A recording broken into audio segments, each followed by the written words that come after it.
തിരുവനന്തപുരം കുളത്തൂർ മാർക്കറ്റിൽ നാടൻ ബോംബുകൾ കണ്ടെത്തി. പ്ലാസ്റ്റിക് കവറിൽ സൂക്ഷിച്ച 5 നാടൻ ബോംബുകളാണ് കണ്ടെത്തിയത്. ഷഫീദ് റാവുത്തറുണ്ട് തിരുവനന്തപുരത്ത് നിന്ന് ഇപ്പോൾ വിശദാംശങ്ങളുമായി. ഷഫീദ്, എന്തൊക്കെയാണ് വിവരങ്ങൾ?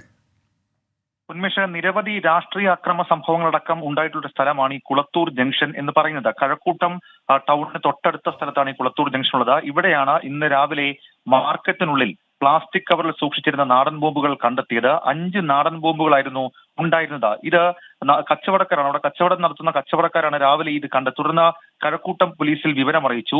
കഴക്കൂട്ടം പോലീസും ബോംബ് ഡിറ്റക്ഷൻ സ്ക്വാഡും ചേർന്ന് ഇവ നിർവീര്യമാക്കാനായി കഴക്കൂട്ടം സ്റ്റേഷനിലേക്ക് ബോംബുകൾ മാറ്റിയിട്ടുണ്ട്. CCTV പരിശോധിച്ച് ആരാണ് ഇവ സൂക്ഷിച്ചിരുന്നതെന്ന് കണ്ടെത്താനുള്ള ശ്രമം പോലീസ് ആരംഭിച്ചിട്ടുണ്ട്. പോലീസിനെ സംബന്ധിച്ച് ചില സംശയങ്ങൾ ഇതുമായി ബന്ധപ്പെട്ടുണ്ട്. പ്രത്യേകിച്ച് ഈ വെട്ട് റോഡ് അടക്കമുള്ള സ്ഥലങ്ങളിൽ ഗുണ്ടാക്രമണ സംഭവങ്ങൾ വർദ്ധിച്ചൊരു പശ്ചാത്തലം കൂടിയുണ്ട്. ഇതൊരു രാഷ്ട്രീയ ആക്രമണ സ്വഭാവത്തിലുള്ളതാണോ, അതല്ല അതിനു വേണ്ടിയിട്ടുള്ളതാണോ, അതല്ല ഗുണ്ടാ സംഘങ്ങൾ സൂക്ഷിച്ചിരുന്നാണോ എന്നടക്കമുള്ള കാര്യങ്ങളിൽ പോലീസിന് സംശയമുണ്ട്. വിശദമായ അന്വേഷണത്തിലാണ് പോലീസ് ഇപ്പോൾ തീരുമാനിച്ചിരിക്കുന്നത്. ശരി ഷഫീദ്.